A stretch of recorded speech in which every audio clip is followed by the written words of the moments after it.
This is Health Yeah, your weekly update on what's going on in the health, wellness, and medical world with Monica Robbins.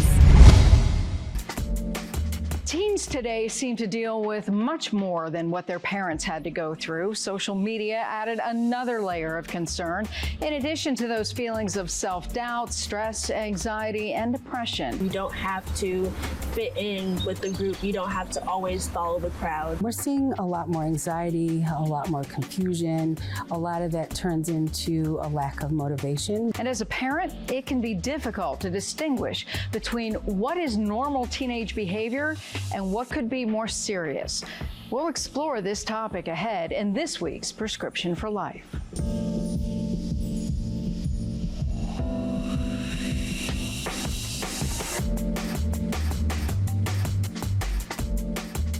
Thank you so much for joining us. I'm Monica Robbins. As kids grow up, it is normal to have some anxieties due to social complexities, school demands, and family dynamics. Those rough couple of days can trigger what many of us likely experienced ourselves as teenagers, teen angst. It involves feelings of anxiety, worry, or dread, and it's not uncommon to happen for those between ages 12 and 18.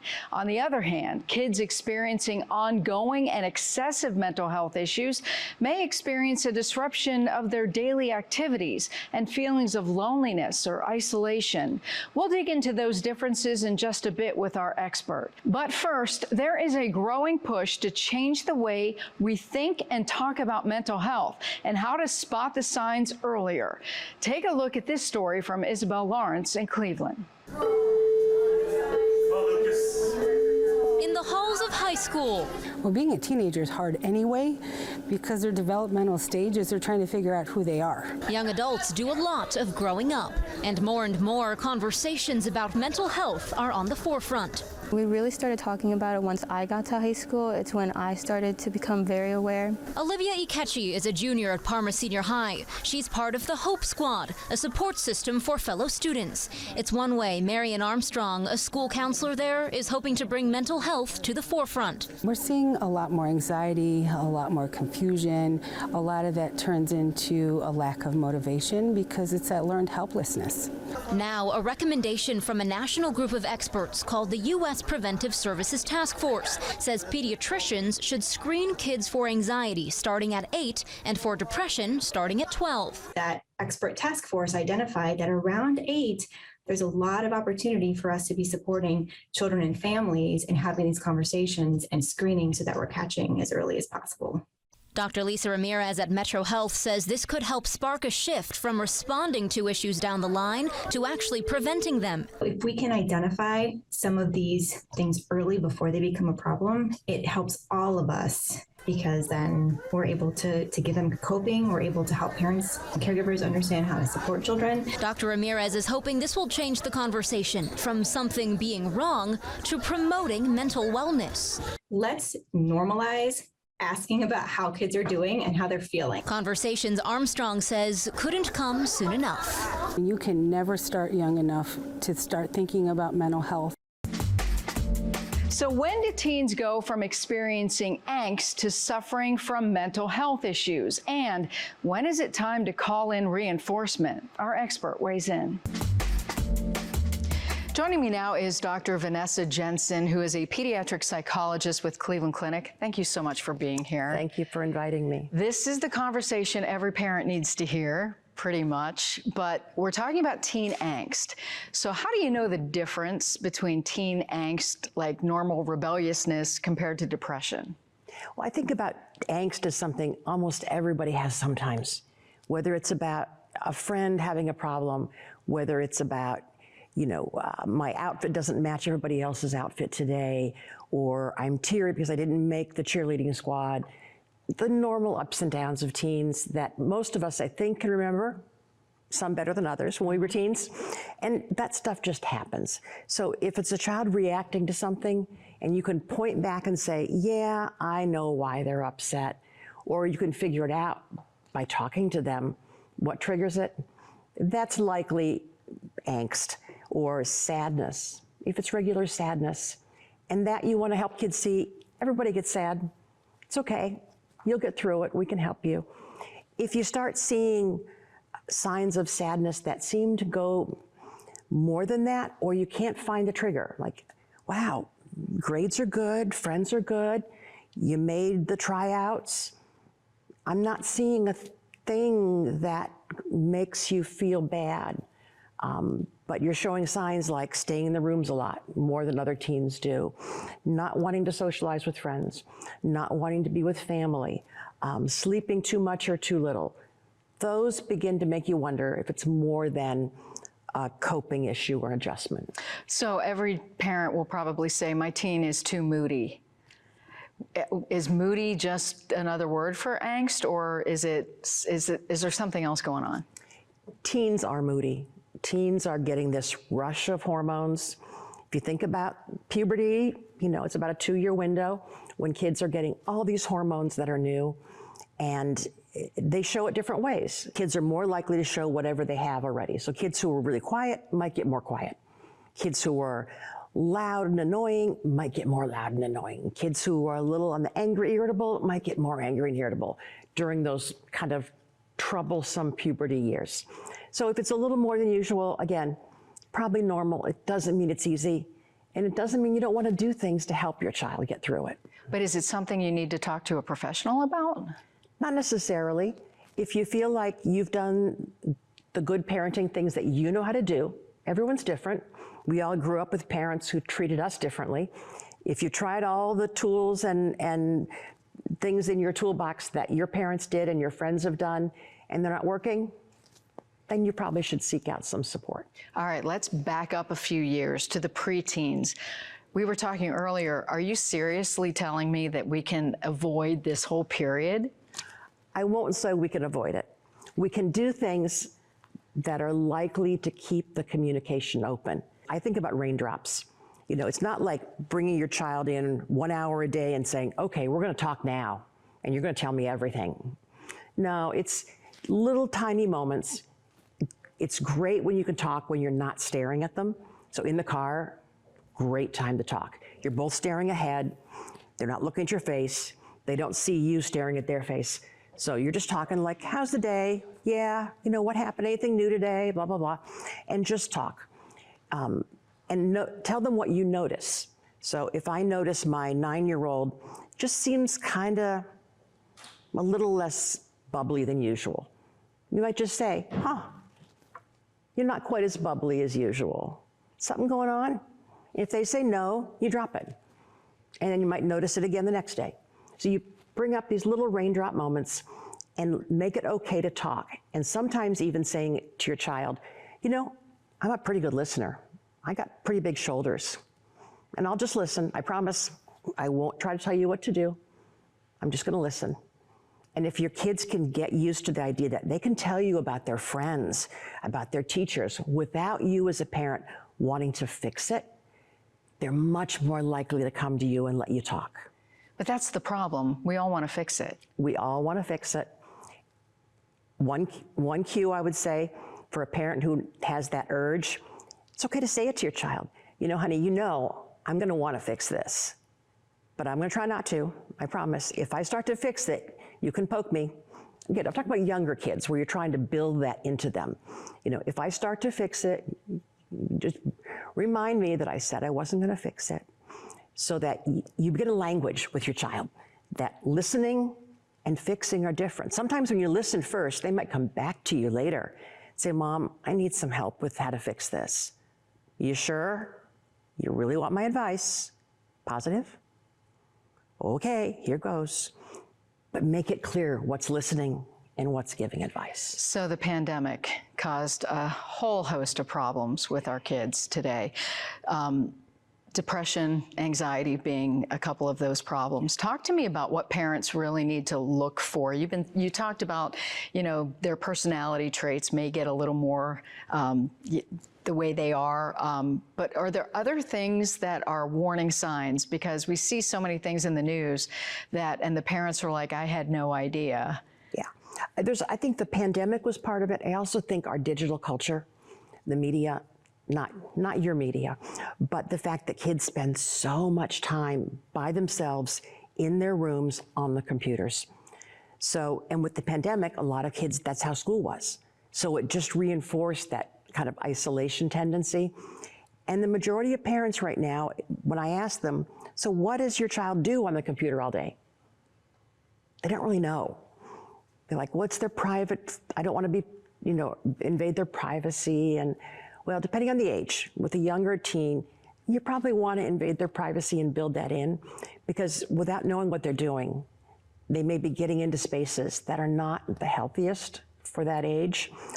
But the isolation of COVID and the pandemic and so much being done on the computer makes kids who aren't comfortable socially get more and more isolated. So if you see a child who is, again, not having some social time with friends, not every child is super social. Doesn't mean they have to go to parties. But if you see what they were doing before the pandemic just hasn't come back around, they're not having a couple of good friends, seeing friends outside of school once in a while, being involved in some activity or club or sport or arts activity, you may want to be concerned. And again, start by asking questions. I notice you hardly ever spend time with us anymore. I notice you're not seeing your friend Louise. I notice this. What's going on with you, honey? Non-threatening, but it's worth asking, because I do see kids tend to get more and more withdrawn as they get more depressed. And sometimes they won't share it unless you ask the question. They may not come to you. They may go to their friends. They may go to other people. Most parents, I encourage you to know what they're posting on social media, to be on their contact list so you can see what they're putting up there. Should you know their passwords and their usernames? Again, depending on the age, I usually say when they start on those things, you should, and it should be just made part of the plan. It's part of the program. Just like you don't let someone drive a car without learning how to drive and driving with you. You don't get to have social media unless mom or dad or some trusted adult has full access. As you move through high school, you want to fade that. So maybe you're checking regularly when they're 12 or 13 or 14. By 16, it's a random check. It's not every day. Every once in a while, by the time they're in high school or senior in high school, you shouldn't be needing to check, because hopefully they've now learned the skills to go off to college or the working world and be responsible. You brought up a great point about privacy. I know there's parents on either side of this fence where, some parents will tell me that they go into their kids' rooms and they tear apart the room and look for, what they think might be a problem. What's your thought on that? Again, Age dependent, younger kids, privacy is pretty limited. If your door's closed and it's your private time doing the things teenagers do in private that we don't want to know about, that's cool. Parents should knock. I always say knocking is appropriate. They're changing clothes, you don't want to go in there with their friends. As they get older, more privacy. But if you have concerns, my recommendation usually is don't sneak in without telling them. If a concern comes up, you get a call from school that your child's been, suspended for finding alcohol. Yeah, you have a right to go inside their room and do a search, but I wouldn't do it behind their back. When they come home, it's like, just so you know, sweetie, I went through your room. Don't make it a secret, and don't read their journals. That's one of my, unless there's a real reason. If something is dangerous or life-threatening, yes. But give them a little room unless you have reason to be very concerned. But how do you know if it could potentially be dangerous? Because there's been so many parents who never saw the warning signs. I have no problem with a parent calling John or John's parents and saying, hey, have you noticed anything about, Sam lately? I just feel like he's been more distant. Have you noticed anything? Ask the teachers if they notice things. The more you get of those things, then it may raise your flag to say, I really do need to look at what's being said. I think social media often has as much these days as kids' journals do. Their Instagram, their Snapchat probably is more likely a place they write things than a journal these days or a diary. So your child gets in trouble. How do you approach that? Because I remember how my parents approached it with me. I was the rebellious one. And it was always like, why did you do that? The why question typically leads to, I don't know, right? I mean, why just doesn't get much of an answer. So I try to avoid why. More like, okay, Monica, got a call from the school. Tell me the story. Really open. Tell me what happened. Well, I don't know. No. Just tell me the story. So you got a call from the principal's office. They told you, what'd they tell you? So it's what? What'd they tell you? They said I did da-da-da. Well, then what happened? And then what happened? As hard as it is, be as non-judgmental as you can, and just, at this point, you're just listening. You're doing the Columbo thing, for those who remember Columbo. It's like, oh, really? Wow. Huh. Okay. And then what happened? And then what happened? That must have been tough. Okay. Then what happened? Anything else you think I should know? The more open you keep it and the less judgmental. As soon as you say, oh, I can't believe you did that, shut down. And this is hard to do. I mean, I can say it and make it sound like it's easy. It's not. It's never easy. Well, especially if the child has done repeatedly, repeated problems. Yep. How do you keep your judgment out of that conversation? It's very difficult. And you can even sometimes say, I'm disappointed. Like, I'm not happy. Let's put that aside and just tell me what happened first. We'll deal with the other part later. Putting it out there in words and like saying, I know you're worried about the consequences. We're going to just talk about that later.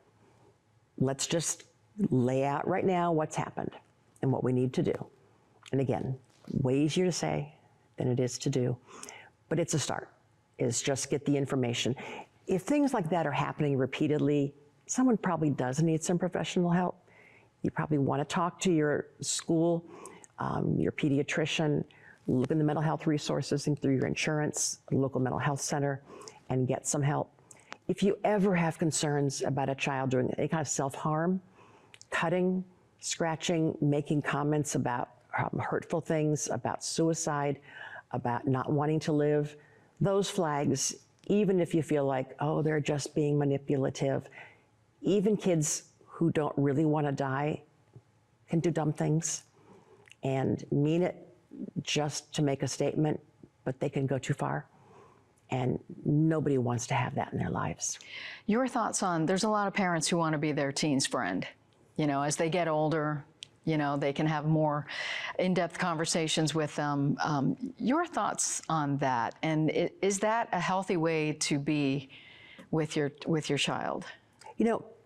I try not to be judgmental about parents who have a philosophy of parenting. In general, it's important that kids have boundaries and they know that I can be friendly with them and they can share things with me. And especially if you don't try to judge their friends, your kids will tell you a lot more. If you don't try to jump in and say, oh my God, I can't believe your friend did that, I'm gonna call their mother, and all those dramatic things. But it's also important to have boundaries and to say, look, my life in this area is not important to you. I'm not gonna share every detail of my life with you. And I don't want to know every detail of yours. And I'm gonna have some rules for you. There are some things that are no starter, no discussion. There are some boundaries. My goal is to think of it as by the end of high school, they're gonna be an adult. They're gonna be making decisions totally on their own. You wanna fade those restrictions and conditions so that they can make good choices on their own. What if you don't like or approve of their friends? That's a tough one. Generally, if you restrict it completely, it's gonna backfire. You may not know all your friends' parents, your kids' friends' parents, and say, well, I have to meet them before you can spend time with them. They have to come over here and meet me, and I have to know their parents. It just doesn't fly once you get past a certain age. I do think it's reasonable to know where your kids are going and ask where they live. I want a phone number and address. Again, early on. By the time kids are driving, I don't think it's reasonable to say, you have to call me every 15 minutes and tell me where you are. Or, if you decide to go on a date at this restaurant versus this restaurant, I mean, parents have the tracking mechanisms, and some of them track their kids every minute of the day. That wouldn't have been really great for me as a teenager, I wouldn't want my parents knowing where I was every minute. So we want to give kids some freedom, making it clear to them, if you blow it, you go back 2 steps. Or what's the most common question parents ask you? Communicate, communicate, communicate, and do it from the time they're little, open-ended, non-judgmental, just to get them spending time with you. Have meals together, at least when you can. Also, have another trusted adult that's part of your child's family, whether it's a grandparent, an aunt, a neighbor, a family friend. So your child maybe has a different person, and make it okay to talk to them. Lauren, you may not always want to talk to me, but Aunt Monica, she's a pretty good listener too. So you've got choices for kids when they feel stressed. All right. Dr. Jensen, thank you so much. Great insight. Thank you. Nice to be here. If you or someone you know is in crisis, call 988 to reach the Suicide and Crisis Lifeline. We've heard a lot about social media today. The Surgeon General has linked social media to rising depression and anxiety in teenagers. The government is looking into ways to improve child online safety, but guidelines often start at home. Research shows teenagers can spend up to 9 hours a day glued to their screens. Experts suggest the following to improve their mental health. Leave your phone at home if possible. Be present with family and friends. Disable notifications. Without those constant reminders, it's less likely you'll look at your phone so often. And limit time on apps. You can turn on controls to kick you off those apps when you reach a time limit. An Ohio teen found a way to guide teens through the tough times. Tracy Townsend shares a story of a teen author who's helping others navigate through life. Never judge a book by its cover. I think the title can kind of, throw some people off because it's how to survive as a Christian teenager. Author Maya Chafin says all young people, in fact, who read her book can pick up principles to help them navigate life as a teen. Life as a teenager now is hard. It's very hard, especially when you have social media. You have, people pressuring you to do different things that you don't really feel comfortable doing. Chafin was inspired to write the book during the pandemic lockdown when she was a student at Westerville North High School.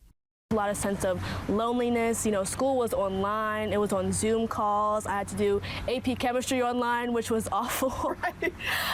And just having to be isolated from a community was really hard. And a lot to overcome for this scholar athlete turned author. Chafin shared with us some notable lessons from her journey. The first, a reminder to her peers that you are never alone. But I kind of wrote in this devotion a story about how there was a day that, 2020 was a very big deal with the Black Lives Matter movement and, just students of color who were treated differently, and I really felt recognized and heard and seen by one of my assistant principals during the time, and God really comforted me through that person. Next, that grudge you're holding against another person, let it go. So it says, if you think about it, holding a grudge against someone is just more stress for you. If you can't stop thinking about how much they've hurt you and don't release them from your life, you won't have internal peace and love for others. Don't compare yourself to others in school or on social media. Be yourself. It's okay to be yourself. It's okay to continue to grow into who you're supposed to be. You don't have to be like everyone else, and you don't have to fit in with the group. You don't have to always follow the crowd. Hers was a divine realization that she can only be Maya, now a college student working to realize her dreams, with a word to help ensure other teens tap into their potential too. Tracy Townsend, 10 TV News. That'll do it for this edition of Prescription for Life. Thank you so much for joining us. We'll be back here next week with another dose. Until then, I'm Monica Robbins, wishing you and yours good health. Thank you so much for tuning into Health Yeah. Please find me on Twitter and Instagram at Monica Robbins. Like and follow my Facebook page, Monica Robbins WKYC. Find video podcasts at Monica Robbins channel on YouTube. And please subscribe. Wishing you great health and hope to see you again soon. Thanks for listening to Health Yeah with Monica Robbins from WKYC Studios.